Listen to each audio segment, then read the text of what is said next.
Hey, what's up, everybody? We're here with the Audio Programmer Podcast here, and today we got a very special guest, Matkat, who is signed in all the way from LA via New York. How's it going, Matkat? Hey, everybody. Doing all right over here in the sun. Yeah, that's right. We finally got some sun over here in England, so it's been pretty nice today. I was in London earlier today, and yeah, just nice to see some sun. It was raining all last week, and just sick of the miserable weather over here. I hear that. I used to live in Seattle, Washington, and it gets like that about 6 months of the year. Yeah, sounds like England. So just real quick, just a reminder, we have the Patreon set up for anybody that wants to support the channel. We have t-shirts, hoodies, stickers, and things like that to give away as rewards. So you can sign up to that at patreon.com/the audio programmer. So Matkat and I have known each other now for a few years. So pretty much since I've started the audio programmer, and for people that are in the community, whether you're on the JUCE forum or whether you're on our Discord chat, I'm sure that you've seen Matkat around. He's one of the more active members, and I would say probably one of the more senior members of the community that is very knowledgeable about audio programming and C++ in general. And but you come from a musical background, don't you? So we'd love to hear your story. Can you just tell us a little bit about it? How far back do you want me to go? Well, maybe let's just go from your music playing days. So just from the point that you started getting into music, started getting curious about programming.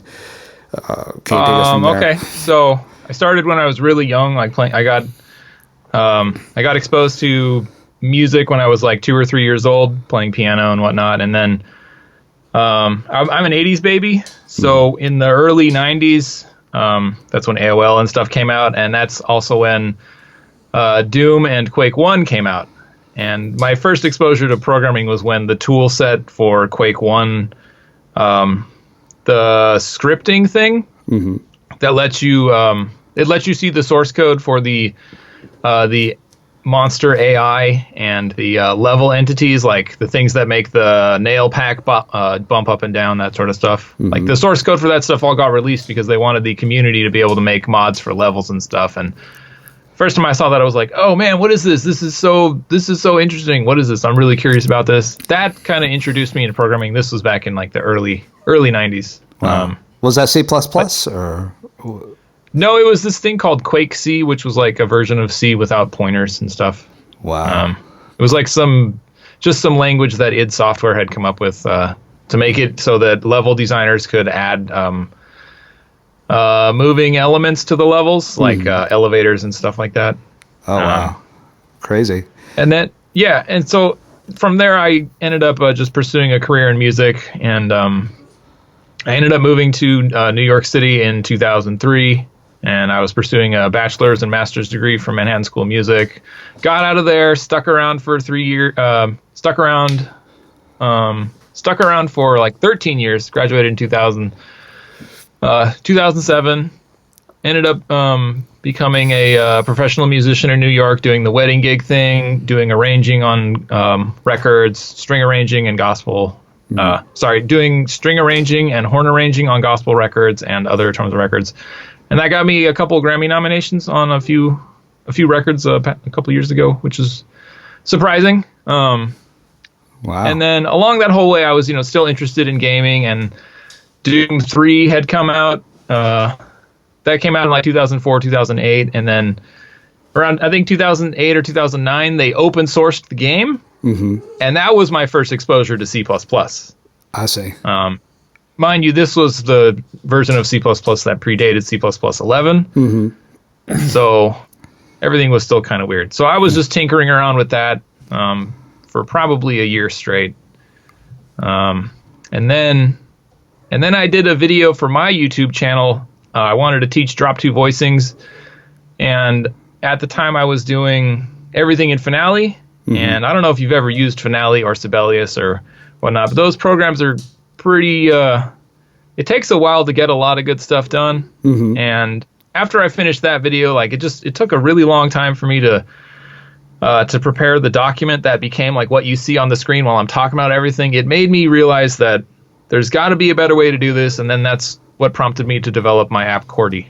Wow. And then from there, it just kind of, I kept, tinkering and tweaking on Cordy and just trying to make it better, and I just spent more and more time learning the language and becoming a better programmer. Mm-hmm. So and that brings us to today. And when you were learning to develop for Cordy, how were you getting your knowledge? How were you finding out what to do? So there was a lot of JUCE forum crawling, but then there was also a lot of IRC server crawling. The Freenode server, they had a channel C++ general. I see. And I was probably the most annoying person in there for a good 6-month period, where I basically learned that experience taught me how to ask the right questions, because 90% of the responses that I got out of people was make a test case.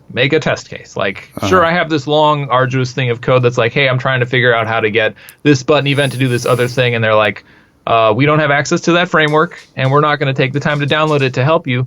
Can you replicate it in a test case on an online compiler? Mm-hmm. Right? And then that really taught me, like, oh, okay, let me see if I can figure out how to narrow down my idea or whatever problem I'm working on. And usually the process of like turning it into a test case, like I was able to solve it myself. Wow. And did you find learning that way through searching through forums and servers that was more beneficial to you than if you could go back and do it again, would you go and take an online course, or would you still do it this way? So that's a really good question, because for me, like through my entire life, I have always loved just, getting lost into my own path. Let me go explore my own route, figure out my own way. Mm-hmm. It's like kind of been probably the one thing that's been consistent in my whole life is just like whatever I end up working on, I don't want somebody else to help me do it. I want to figure it out on my own. That's the only way I'm really going to learn. Mm-hmm. If somebody holds my hand through the process, I'm going to get bored, But at the same time, like it took me since probably like 2013 or 2014 to get to my skill level now. Mm-hmm. And I have a kid now, so I don't have time to do that. Like if I'm trying to get these skills together, if I want to learn how to do audio programming, or if I want to just learn how to do programming in general, like I want as much help as possible to get up and running as quickly as possible, so I can just get to doing whatever my ultimate end goal is to be. Nice. And so you started doing some contracting for some other people as well, didn't you? Can you tell us a little bit about that?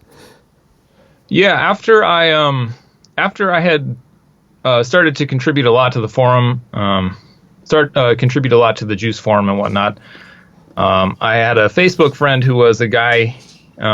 He worked for Eventide. Okay. And he had this plugin line that came out, Newfangled Audio. And I started chatting up with him, because I was asking him, like, hey, are you doing a lot of your stuff in JUCE? Are you I was at the time experimenting with some OpenGL stuff, and I was trying to figure out how to get for Cordy, I was trying to figure out how to get animations to be faster, so that the display would be even more responsive. And then that turned into him being like, hey, I've got some GUI things. Do you want to take a crack at trying to implement them for me? I just need a couple things added in. Some customers have asked for these requests, and I don't have time to do it. And I was like, yeah, sure, that would be awesome. I would love to do that. And so he gave me a shot to try, doing some actual real work on some real products. Yeah. It was just real small stuff at first, like, hey, we need to add a mute button to every channel in our GUI. Can you do that? Yeah. Like, this is where the code is this is where the code is that sets up the GUI for this. So here's I'm going to give you the plain English steps. You go ahead and do it in code, and then we'll reconnect and see how you do. Yeah. And it was awesome. Like I took to it pretty quickly and learned a lot in the process, and I got to see some really cool patterns and whatnot. And it was just really cool to see his like all the stuff that he'd worked on. He was the guy that actually developed the majority of the Eventide plugin line. Mm-hmm. He'd been in charge of that for like over 5 years or something like that. Amazing. So he had tons of wisdom when it came to that stuff. And did you find that it was a big jump for you going from coding your own stuff with Cordy into the code base that he was doing? Did you find that it was a big jump, or that there were adjustments that you had to make in order to kind of make your code production ready? The biggest jump for me was kind of sifting through all the DSP stuff to figure out, okay, where is the actual part that he wants me to work at? Like, he'll have some pretty long functions. Well, and this goes for most people's projects. Like, they'll have like a pretty long constructor that has a bunch of stuff being set up, and they're like, okay, I need you to just focus on this one little 5-line section. This is where we need to add this thing, or this is where this new item needs to actually be positioned in your resize function. And it's just learning their syntax habits, the way everybody's going to name their stuff a certain way, everybody's going to format their stuff a certain way, and you have to adapt to that. Yeah. So, and what's your for style? me, like, tell us about your style. I personally like variable names. I like to spell everything out. So I prefer long descriptive variable names over something like X. Right. Yeah. Unless it's like, you're dealing with like drawing and it's like the X position of this thing. Yeah, exactly. But even that I would call it PosX probably, rather than just X. Right. I'm right there with you on that. I try to stick with the JUCE coding conventions, because I really think the JUCE framework is just, it's so easy to look at and so easy to read, and it's so clean. Like it's so easy to understand because of how they took all that time to write it and use really descriptive variable names. It takes a lot of questions out of it removes a lot of questions when you do that kind of thing. Yeah. You know the one thing that I'm running into right now when it comes to variable names and thinking of names is just when you have a global name and then you have a function name, like let's just say, buffer size, and then trying to. So I've been lately doing the where you have where you use like M as a member variable for like global names, or like P, or if it's a pointer, and then just using just a lowercase, what they call it, the lowercase, then I forget the formal name for it, where the underscore? Yeah, no, the first letter of the first word is lowercase than every subsequent letter of every word. Oh, camel case. Camel case, that's it. And yeah. And so camel case for local variables. So an M before the variable for global variables, and then camel case, just regular camel case for anything that's local. But I see that they don't do that in JUCE, actually. And any thoughts on that? Do you think that do you pretty much use the JUCE convention in terms of like, so one would be like buffer size and then the other variable might be size or something like that, versus using something that marks it as a global variable versus a local variable? So I think you're kind of getting into the territory of member variables versus namespace statics. No, just global variables. Is that correct, or no? Just global variables. So this is a convention I saw from somebody that I was coding with, where anything that's a global variable within. What do you mean by global? Like it's not associated with a class. It's just in a namespace, or not even in a namespace. It's just in a file. So it's in a class. So like if you have like your main component, for example. Right. Then, in your main component class, you would have your global variables. And then, like any global variables, I would just precede with an M if it was a member variable, or with a P if it was a pointer. So it would be like, so for example, let's just say we have a global variable for buffer size. I would call it M, like lowercase m, and then capital B, capital S. So M buffer size.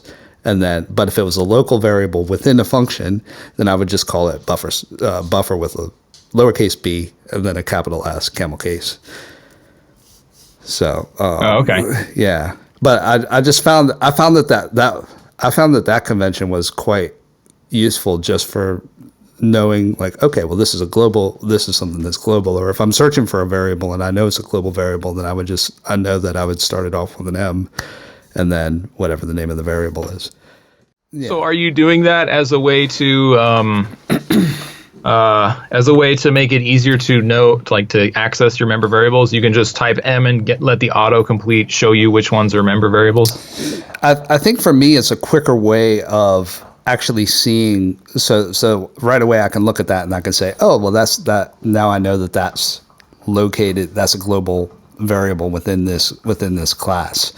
Okay. So I think global is the wrong word. If you talk to developers that have like decades of experience, they'll tell you that globals are they're not as global is the wrong term for that. Okay. So what would you call it? They're just member variables. Member variable.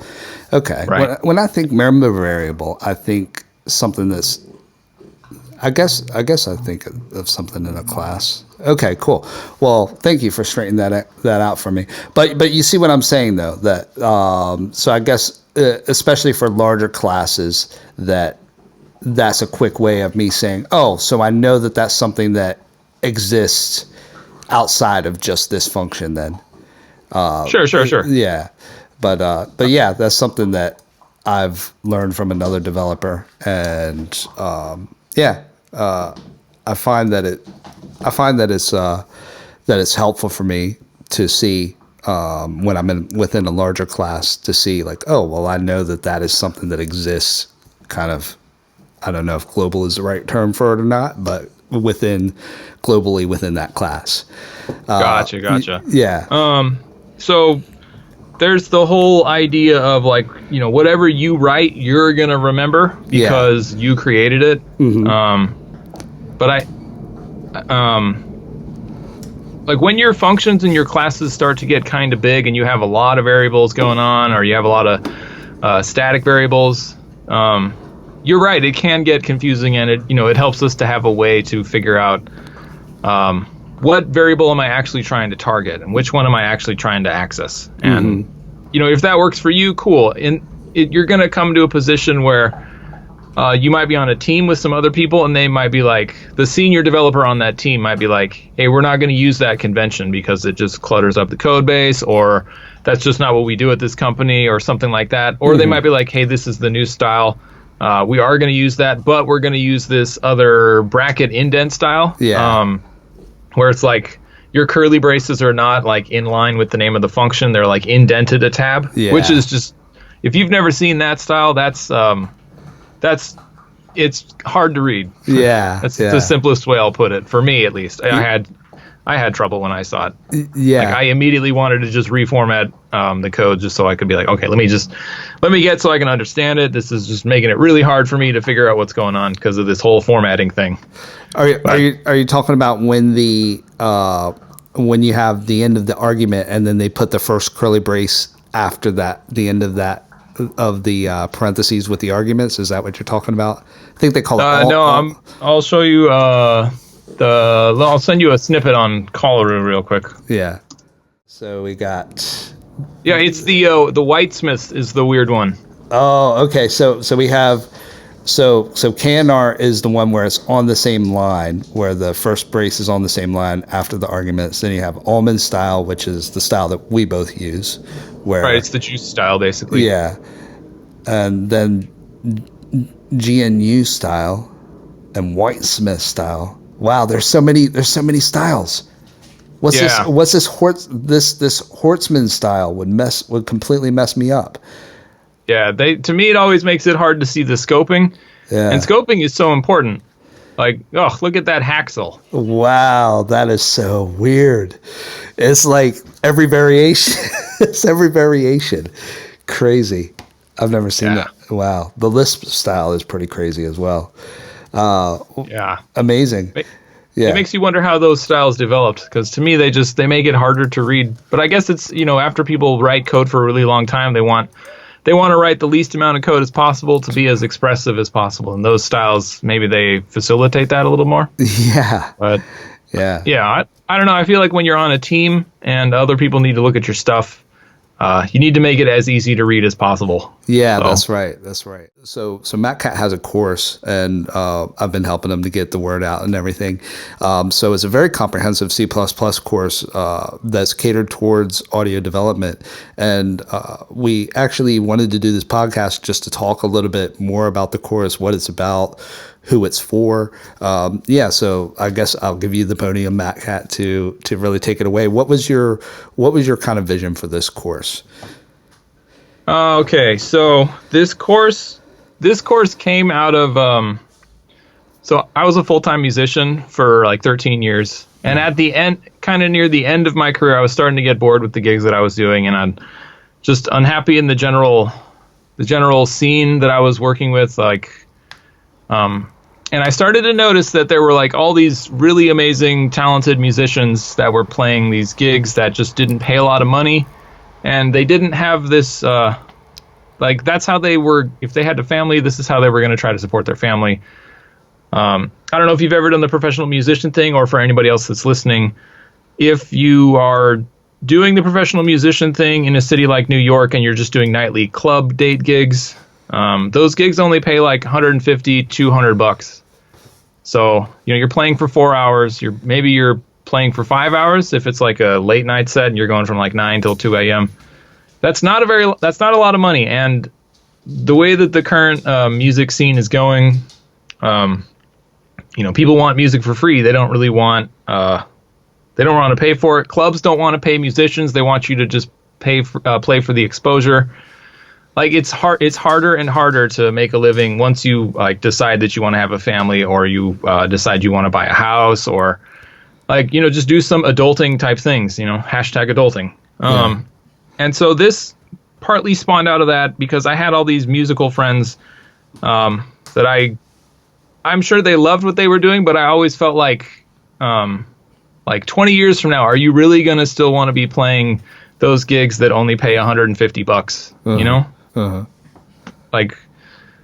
So that may have been a little bit selfish on my part, trying to say like, hey, you should really learn to do this because it's going to help you, but who knows where their career was going to take them. Uh-huh. But regardless of that, one of my friends, Brandon, hit me up and was like, hey, I'm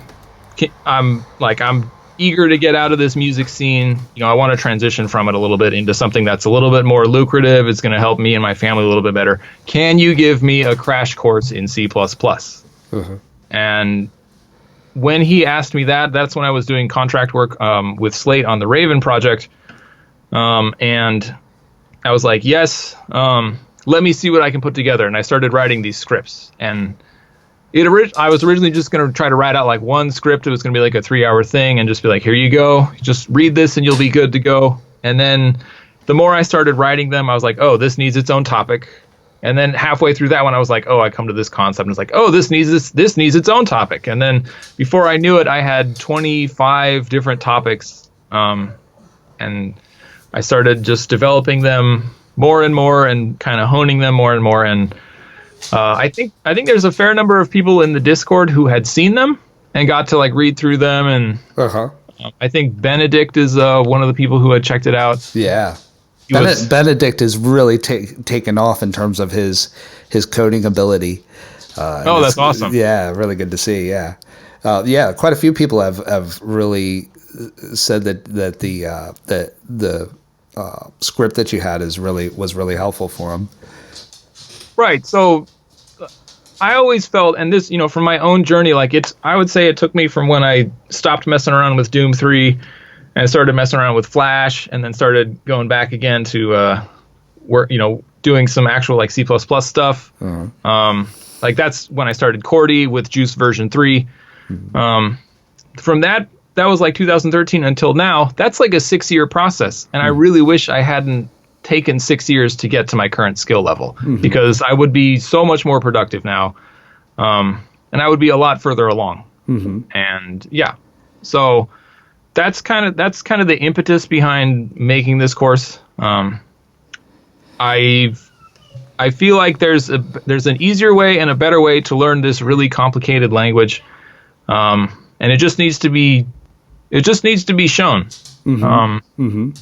Yeah, that's really what spawned it. Like, I feel like there's all these people they're out there struggling. They're searching every night on Stack Overflow or like learncpp.com, and they're just, the JUCE framework it's pretty easy to use if you know C++. If you don't know C++, it's just like, what am I looking at? This is really confusing. And I just feel like there's an easier way to get up to speed so you can finally be creative. And that, to me, that's what this all comes down to. We want to be creative with it, So I have a couple questions. So first one is, do you feel that there's a and this is something I've discussed with people before, do you think that there's a link between musical ability and coding ability? Do you feel that you need to use maybe similar parts of the brain or similar type of creativity, or do you feel that those two things are maybe just off in distant lands from each other? I don't know. That's a really good question. Because for me, the whole, to me, I was able to kind of associate, if I'm doing production work, it's like, okay, I need to work on this part. Okay, let me dial that down into working on these 4 bars. Okay, let me dial that down into just working on this one instrument. And part of that comes back to the fact that I studied composing and arranging in college, which is all about, like, you've got this big picture score you want to work on. You've got this big theme, and you need to dial it down into what is this one instrument going to play. Okay, on top of that, you got this other instrument doing this other thing. Sure. How, and just like kind of zooming in on just one detail and then zooming out once you're done to see the whole picture. Like, and I guess that mindset kind of comes out of like an algorithmic thinking, like, okay, I know I want to make this button do this one thing when I click on it. Okay, how do I get this button to appear on the screen? Let's just start with that problem. Okay, I got my button on screen. Now I can make it do something when I click it. Okay, what do I want it to do? Let me get that plugged in. Now that I've got that plugged in, let me make it actually do this other thing, right? And I need this other visual effect to happen, so I need to respond when this button is clicked. It's like just, breaking it down into these tiny little steps. Yeah. And I guess you could say that kind of comes out of music lessons. They're like, the first time you learn a piano, you just like bang some keys when you're a little kid. And then they're like, okay, now try doing it just one finger at a time, right? And then it's like, okay, now play 3 notes at a time. And now you're learning chords. And then, just little chunks of baby steps that all kind of build on top of themselves. So, and what do you feel are the biggest challenges that you see in terms of what audio, in terms of stumbling blocks for aspiring audio developers or beginner audio developers? What do you think are the biggest challenges? Oh, they have these ideas that they don't know how to express those ideas algorithmically. And then from there, distill that algorithm that they've come up with into code. Like, like I think there's been a couple people in the Discord recently who have, like, they're trying to work on like a filter or something, or some kind of audio effect, and they don't understand pointers yet. So they're trying to do something with that channel data that shows up as the default code in your JUCE plugin project. When you first create the JUCE plugin project, and it like gives you this like auto channel data equals buffer dot get read pointer or whatever. They're like, okay, I want to make some like crazy chorusy effect or filter effect or something. What do I do here? And they don't know how pointers work, so they have no idea what channel data is or anything like that. Yeah. So, and it's, for me, man, it's so frustrating to be so eager to do something and you don't have the skill set to be like, if I want to create this, this is the right tool for the job. If I want to do this other thing, I need to do these 5 steps. Yeah. Like, just to not have that knowledge and experience is just so, I mean, if you enjoy that process of like figuring out yourself, like you'll be fine. But if you don't enjoy that process and you just hate the struggle, then audio programming and programming in general is like probably one of the hardest things you'll ever do. Yeah. What do you think is so challenging for people about pointers? What do you think? People seem to get so intimidated by it? What do you think that's about? I would say it's probably because maybe they don't understand that it's like an action.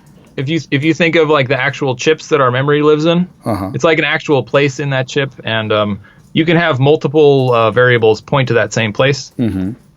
Yeah. And then there's the other side of it, like what if there's no data in that space? Then your pointer is not pointing to anything valid. Yeah. And from what I've seen, just people forget to like check that type of stuff. Yeah. I'm not sure. You know what I think? You might cut that sentence out. Yeah. You know what I think it is. This is my thought.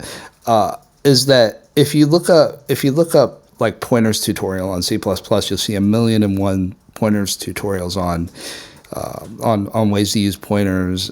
But a lot of people will tell you what a pointer is and how to use a pointer, but there aren't many tutorials, or I don't know if I've ever seen any tutorials that tell you when to use a when to use a pointer. Like when is a good case to actually use a pointer.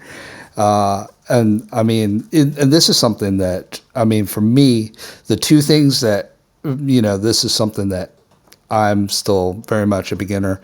But the two places where I think I would use a pointer, I've rarely, if ever, really use them.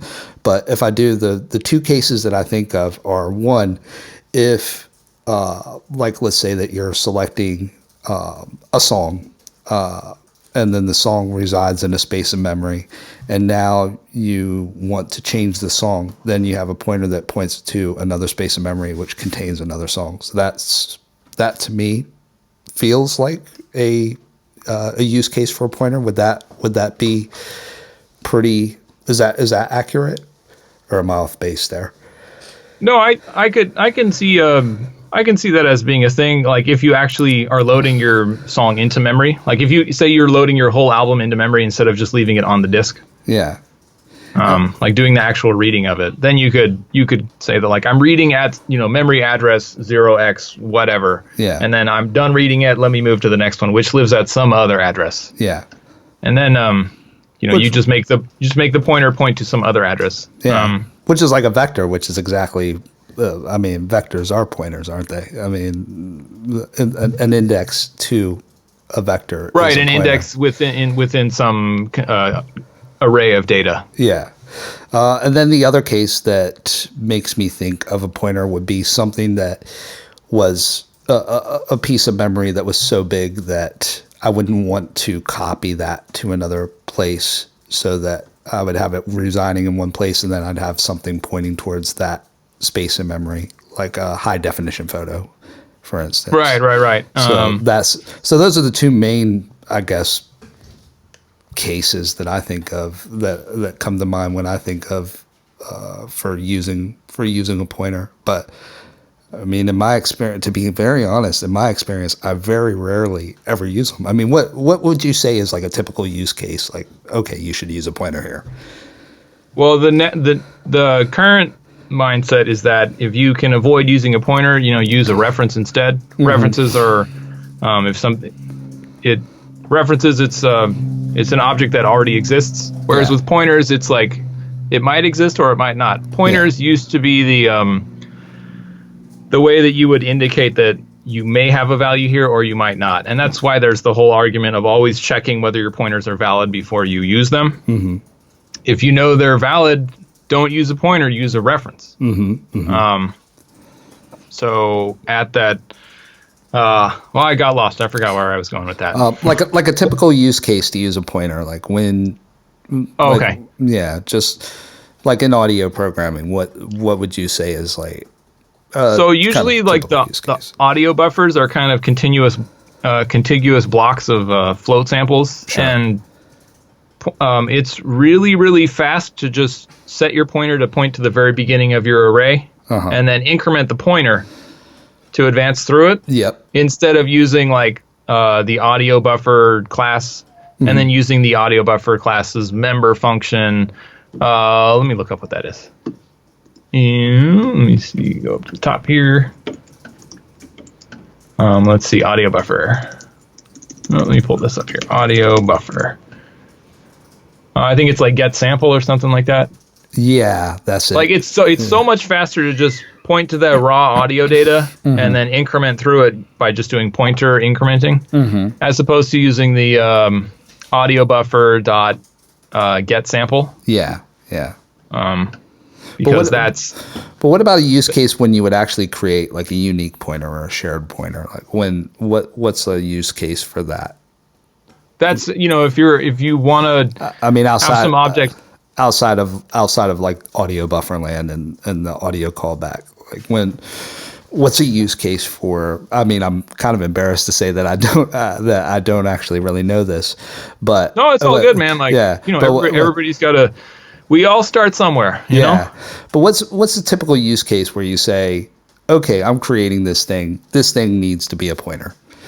Right, or why does this thing need to be on the heap as opposed to being a member variable? Yeah. Like that's a super good question. If you look at the regular JUCE GUI application, why do they make the main component in main.cpp? Why is it being wrapped in a unique pointer? Why isn't it built on the heap? Right?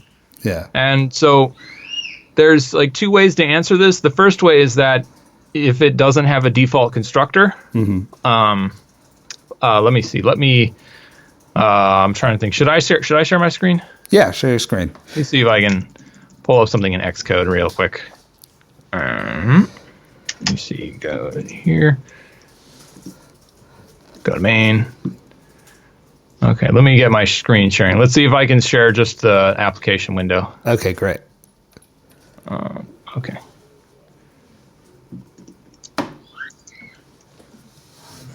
Oops.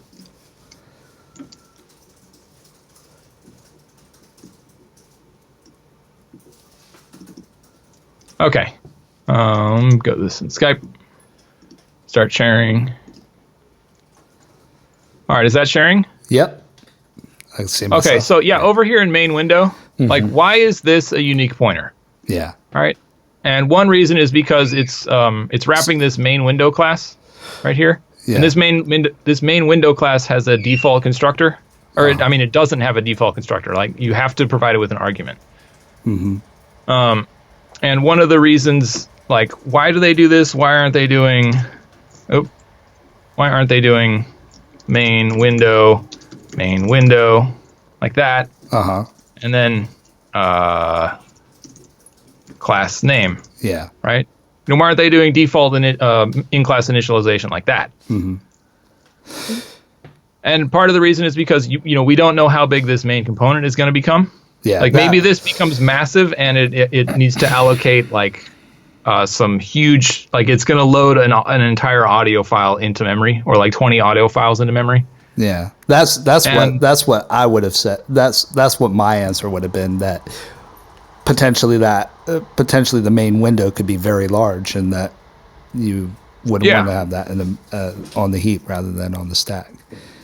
Right, and it gets into the whole argument of like stack unwinding and whatnot. Like if this thing is created on the stack instead of the heap by being a member variable of the class, of being a regular class member variable instead of being a unique pointer like that, then it's like if you run out of stack room, you're going to get a stack overflow, and that like crashes your whole program. Yeah.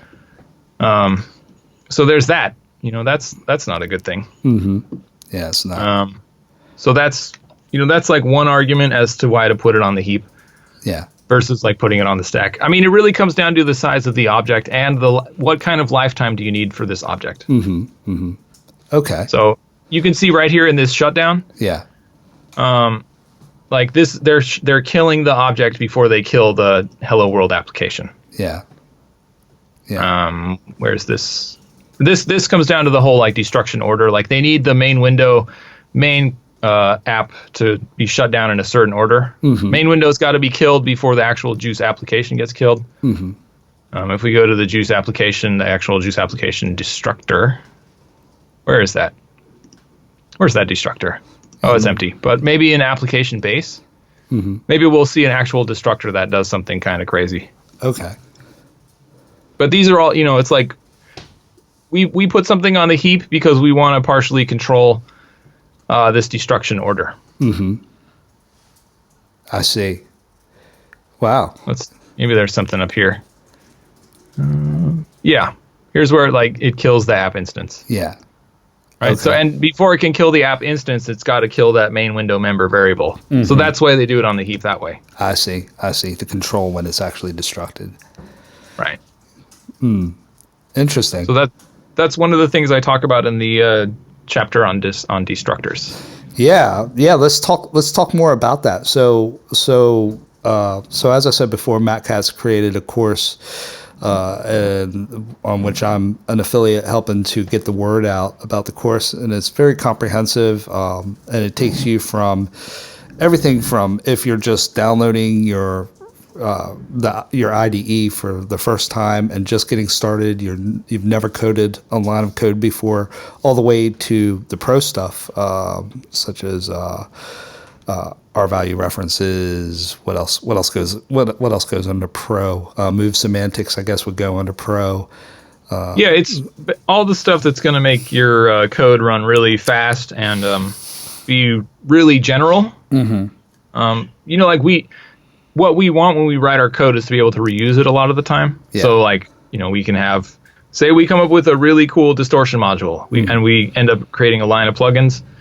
Every plugin, we want to have this little module at the end that lets us add distortion to it. Sure. So we want to write this generic file that we can just include in our project. And it's going to be really efficient, and it's not going to really bog down whatever DAW we're using. That's something we got to think about too, is whether or not the code that we write just totally eats all the resources. Are you familiar with what happened when Keyscape first came out? No. So that was one program where everybody was like, "Oh, this sounds so good, but I can only do it with 4-voice polyphony." And it's supposed to be a keyboard library. Yeah. But it was, it used up all the sounds, it used up all the resources. It was just no bueno. Was that it works on my machine type scenario? Yeah, it works on my machine. Everybody else is like, doesn't work on mine. Yeah. So that's a challenge that we as if we're trying to come up with a cool plugin or whatnot, we got to make sure that we can run it on as many devices as possible. Yeah. Yeah. Exactly. So the course opens up on the 22nd. So the actual course is only on sale for 4 more days, which ends on Friday PS Pacific Standard Time at midnight. Right at the end of Friday. Yeah, at the end of Friday Pacific Standard Time. And then the course actually starts off the following day, where you send out the course material, and then you actually follow along on their journey for the next 5 to 6 weeks. Is that right? Yeah. So the plan is each week I'm going to send out a chunk of material. The way it's set up, again, this comes back to my friend Brandon. I had set it up so he's a dad with 2 kids. He probably can't spend 3-4 hours a day doing this stuff. Yeah. So I've tried to arrange it so that if you have 20 to 30 minutes a day, every day, if you have 20 to 30 minutes a day, watch a little chunk of a video, do some tasks. It's going to drill in these concepts. And then, at the end of these 5 to 6 weeks, you're going to have, you're going to have those skills in place. Wow. And it's really designed for, if you can spare that 30 minutes a day, then you'll be able to, you can get this language together. Nice. And then at that point, it's all about just repetition. Nice. Just, drill in the techniques that you learned and whatnot. And what else? So you have this course, and what else do you have coming up in terms of what you're going to do after this course? So this course goes, and then it ends, and then what's after that? So this first course is really just to get people that don't know C++ up to speed in C++, so they can start experimenting in JUCE and learning, learning how to navigate through your tutorials, through the JUCE tutorials, other people's projects. Basically get a certain level of functionality in their own skill set, so that way they don't need to ask as many beginner level questions. I don't know if you've been on the forum lately and checked out a lot of the questions that get asked that are it's the questions that don't get any answers. Yeah. Right. Those types of questions are the ones that this course hopes to alleviate. Yeah. Because usually those questions, it's like, hey, I want to know how to add a button to my class and get it to appear. Yeah. It's a question like that. Yeah. If you understand how to add member variables, and if you understand how JUCE uses the component classes add and make visible member function to add an object onto the screen, you're not going to ask a question like that. Yeah. It's just like, it's like learning to kind of put two and two together. Yeah. Yeah. So, yeah, it's just like, just elevate the general level of everybody who's trying to learn this stuff. Yeah. That's kind of the goal. Well, we see, I've spoken to a number of companies about this, and it's an industry-wide problem that you have so many people that are looking for I think it goes wider than audio development, but that everybody wants an experienced developer or a developer that knows what they're doing. And the problem is that there's a shortage.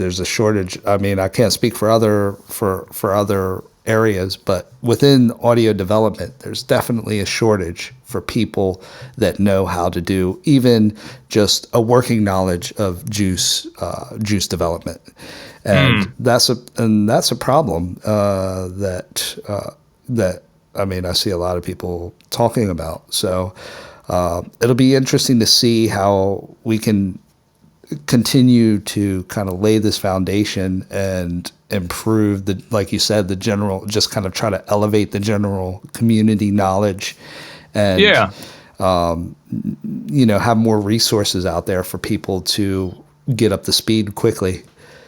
Right. Because, so there's, questions get asked in the JUCE Discord or on the forum that are really interesting questions. Mm-hmm. And I always feel like those discussions are better if it's not just the same 4 or 5 people answering them all the time. Mm-hmm. Because how many people are in your Discord server? Yeah, probably about 1,700, 1,800. That's a lot of people. And it would be awesome if that many people were contributing all the time. Yeah. Right? Yeah. Instead of, I'm pretty active in there. I don't know what that says about my social life. It probably says that I don't have one, which I don't. I don't know if you can hear Mickey screaming in the background. Yeah, I could, yeah. But let's see. So today, what was that question that got asked by Nick? He was like, hey, I need to do something about compile time. I need to set up a template that's like a certain size if it's based on a compiler argument or a runtime argument or something at the command line. Yeah. And it's like, that's a really interesting question. Yeah. And if you can not get hung up on like how C++ actually works. Yeah. And how the language works, and you can just say like, oh, let me actually like figure out your problem. I know how to express it in the syntax. Then like to me, it's really cool to be able to contribute to that conversation. Yeah. Yeah. And unlike my dumb answer where I was like, can you use the define to do it? Can you use like an if def or whatever? Yeah. So, and then, Ruben, chimes in with like a pretty amazing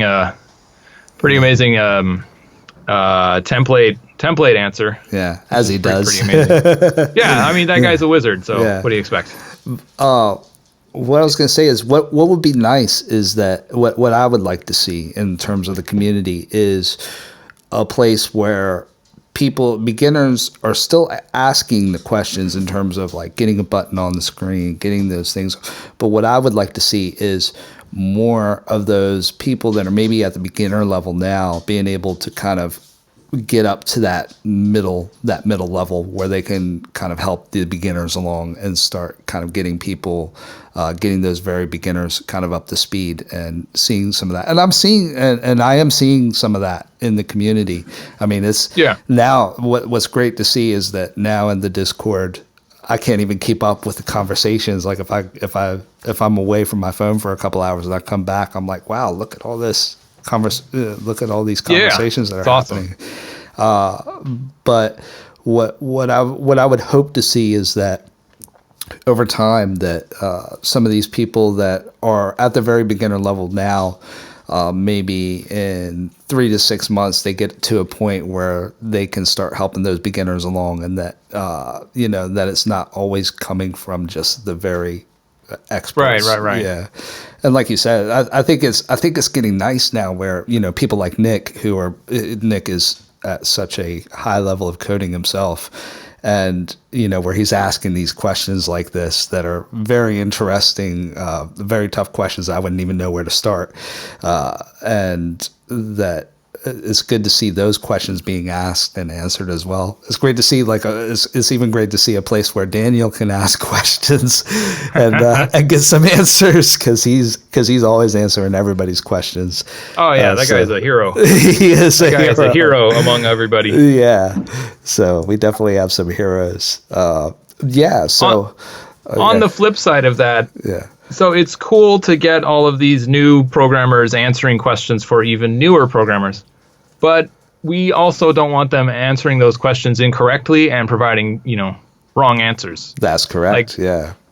And so there comes the whole side of okay, we got to make sure that all of these people get correct knowledge. Yeah. Yeah. It's one thing to be shown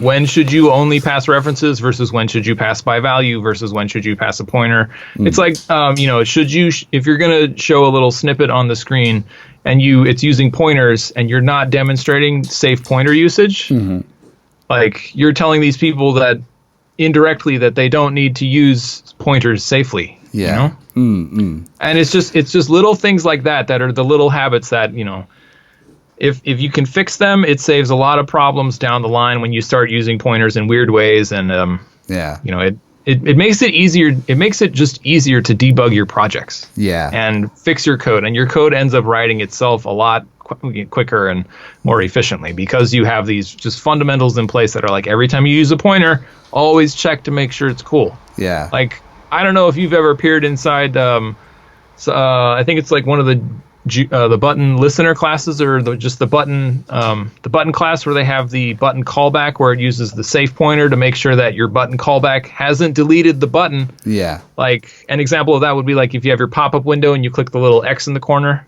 right? You clicked on that button. Maybe there's a bunch of listeners that are listening to that little, listening for that click. And then when you click it, that button that was clicked is gone, right? Yeah. It gets deleted. Yeah. But it still has to call a bunch of other listeners, and so they use that component safe listener thing to make sure that it's still around.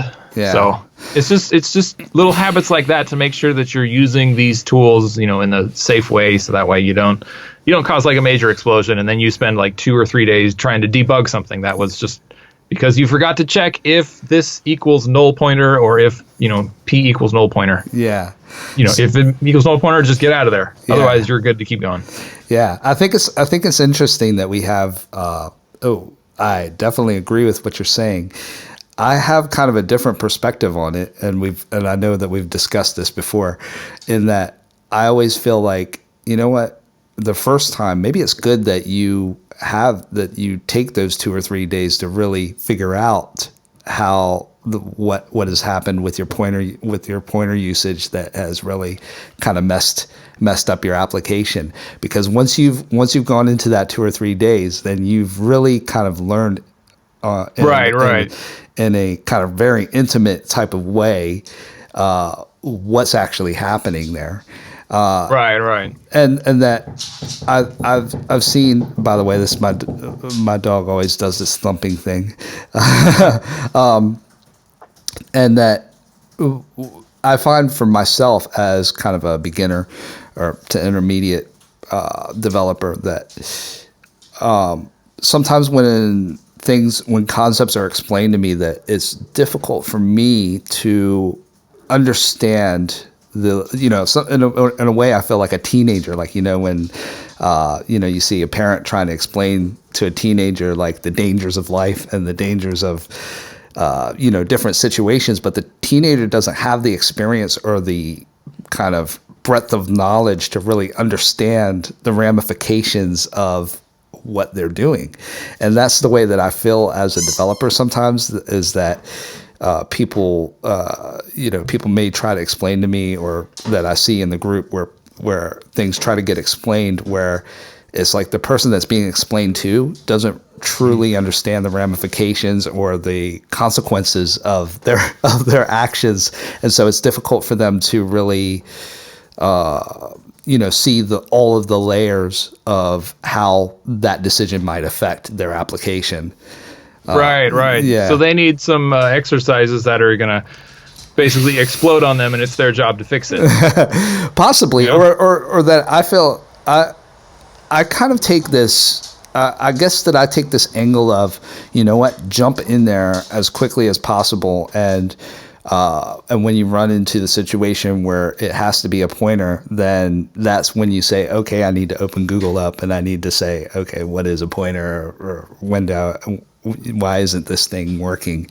And that through that process, through that kind of struggle, that's how I've learned anyway, is just like kind of jump straight in. And, because sometimes I find that people, they think too much about it. There's too much thinking and too much trying to do it the right way, rather than doing it and then messing up and then saying, okay, how do I clean up this mess? Right. When I was working on the Raven project, that was one of the things was code just it's got to go somewhere, in order to get this feature to work, the code has to go somewhere. Yeah. And let's get the feature working. Yeah. Right. And this applies to like hundreds of people's projects. Like, let's just get the code working before we actually go back and, turn it into some really elegant, really clean, really easy to understand, really easy for somebody 4 years down the line to look at it and know in like 5 minutes exactly what's happening. Yeah, definitely. Right? Yeah. And I'm not going to argue with you that it's a lot of fun to just, jump into the deep end of the pool and try to tread water when you don't know how to swim yet. Yeah. Like, that's not that, that's, yeah. Don't jump into the deep end of the pool when you don't know how to swim. That's true. But at the same time, like, if you don't understand pointers and you're trying to use them, there's a whole lot of value in going about it on your own, trying to figure out how they work and how to use them the right way and how to use them to get your to get some sound to come out of your speakers. Like, the first time that happens is pretty awesome. Like, the first time you figure out how an LFO or just any oscillator is going to produce a sine wave and come out of your speakers, and that you can, modify it by just changing the frequency of it. That's awesome. The first time that happens, that's just like, whoa, this is so dope. Yeah. It's pretty incredible, isn't it? I felt that way the first time that I actually created a gain plugin, and you could open it up in Ableton, and you open it up and it's your thing, and it just, all it does is that it turns the volume up and down, but it's your thing that you built. Exactly. That's the whole other side of it. Like, you built it yourself. It's your baby. You got to like invest all that time and energy, and all the parts of it. And nothing can replace that. Like, no amount of somebody else telling you how to do it can ever replace you being the one who does it from scratch and figures it out yourself. Yeah. But at the same time, there's nothing wrong with like getting to that point so much quicker, because somebody kind of, every time you go a little bit off center, somebody kind of bumps you in the right direction. Kind of like bumper pool, Yeah. Or bumper bowling. Yeah. Absolutely. It just helps you get to your end goal of like being able to bowl strikes every time a little bit quicker. That's right. That's right. Great. So I think this is a great time to actually play a clip from the course to give people an idea of what the course is like. So what is this clip on, Matkat?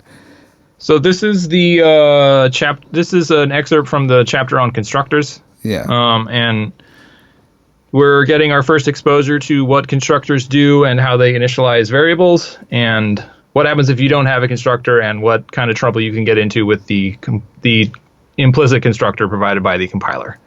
Great.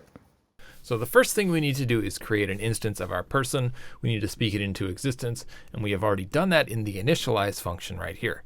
This is the place where every JUCE GUI application begins executing the code written by the user.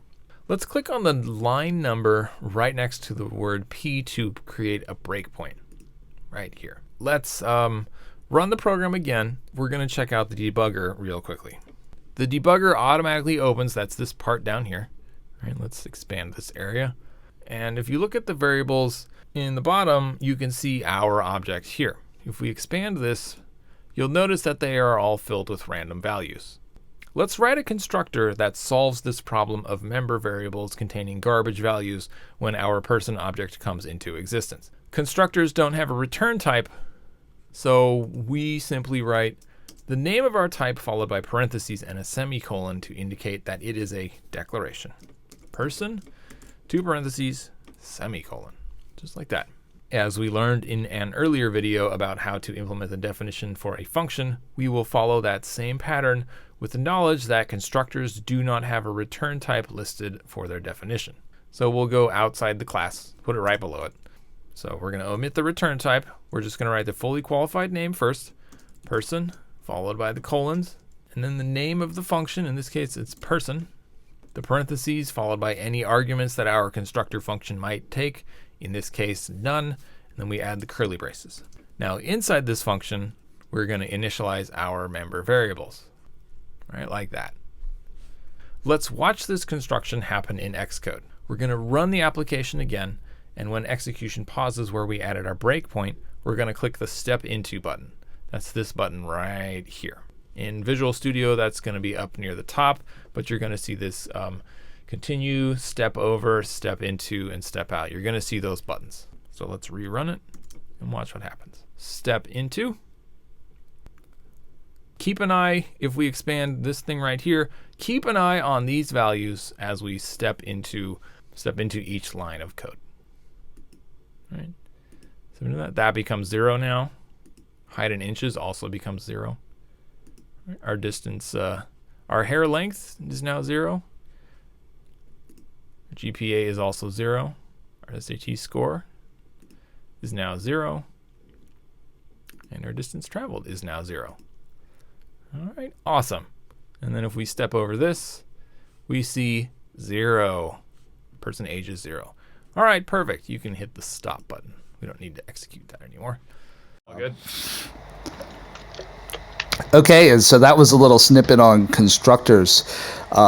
Yeah, so can you tell us just a little bit more about what sort of other key lessons that your course offers? So in the right side of that video, you can see that there's this like to-do list that's on the right column, and that kind of lays out the flow of everything that's going to happen in the course. There's a lot of, let me pull it up on my end over here. So there's a lot of detail work that I try to present really quickly, but very clearly with good examples of some of the things that make C++, like the whole pointers and references versus like, you know, in Java and whatnot, or the fact that we can do casting. Like that's, I don't know of many other languages that let you do that. Probably because most languages don't need to. Right. They just use var or something like that. Like everything's interpreted. Yeah. For me, one of the fun things that, okay, you're not one of the fun things. For me, one of the good things is the templates video and the wrapper classes chapter. Those two are pretty in-depth, and it's where we finally start to get into actually doing some pretty in-depth coding. And the same thing goes for the discussion about temporaries video, which is the last one. Nice. These all kind of build up. Like once you get to that point, like we're actually like doing some pretty deep coding. So, and the hope is that, you know, you're 6 weeks in at that point and you really know how to, like you know what you're looking at when some code is on the screen, and you know when we're talking about it and trying to understand what it does and building some ideas in our head and turning them into code. That's great. Well, I mean, the great thing is that I'm going to actually be taking this course as well. I'm actually going to be on the road quite a bit over this next month or so, but I plan on taking the course because I think it'll be very beneficial, and I hope that I'll see some more people on the course as well. I mean, we have quite a few people that have already signed up, and the course is only available, like I said, for 4 more days. We have a subscription model as well that's available as well, so you don't have to necessarily pay all of the money up front. There's a monthly subscription that lets it that eases off that financial burden, so you don't have to just drop drop the credit card. So yeah. So what else do you have for the future? So after this course is over, then what else do you want to do? I mean, even just outside of these courses, what are your other aspirations as a developer? What would you like to do?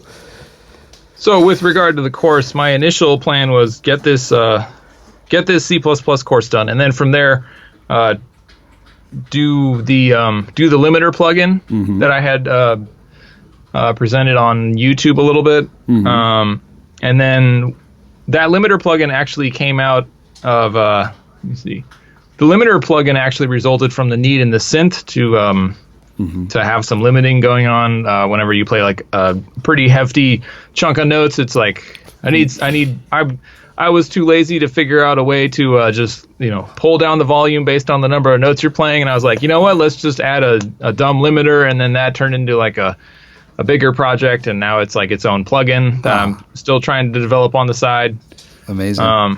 That's what the plan has become. Basically, you finish the C++ course, and then you can go right into learning how to write this limiter, where we actually cover prototyping DSP in Python, and then implementing that DSP in C++, and then turning it into a JUCE, actual JUCE-based plugin. Great. And then outside of that, I've got my version of Cordy. Hopefully this phone is charged. Oh, this phone is about to die. Let me plug this in. But I've got a lot of people got to see this.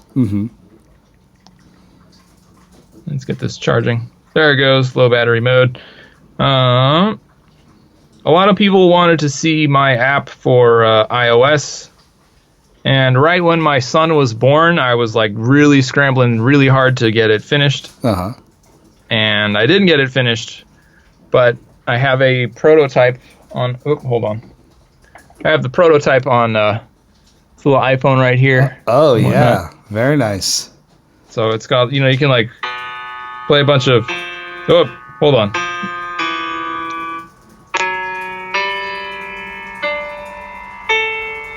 So, you can do stuff like that onto it. Oh, very cool. So people have been asking, people have been asking for years for like a mobile version, and it's right here. I just need to finish it, and then I can get it out into the world. So that's one of the projects I want to work on. Yeah, I definitely want to get back. I don't know if you can see the Barry Sachs right there. Yeah. I want to get back. My YouTube channel exists because of this thing right here. This is what all of my followers just want me to do this, and I'm annoying them by doing programming stuff instead. For me, like that's one of the things. Yeah, that's one of the things I want to, pursue a little bit more. It's kind of difficult when you have an infant, and that we don't know how they're going to react to that super loud noise from a horn all the time. Yeah. But, yeah. I know my dog would probably try to attack it or something. Great stuff. Well, I think this is a great point for us to wrap up. Is there anything else that you'd like to say before we sign off? Just if you've ever considered working on the if you've ever been thinking about trying to learn C++ or develop audio plugins, and you're aware of the struggle that ensues whenever you try to do it going by yourself, this course is a good way to, kind of sidestep that whole struggle and get yourself like really functional and really, really competent when it comes to looking at code and being able to come up with code that works and can get you, writing plugins faster than without it. Yeah, fantastic.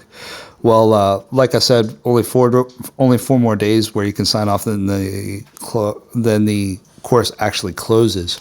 So be sure to check it out. You can also use the discount code, The Audio Programmer. You can sign up for the course on theaudioprogrammer.com.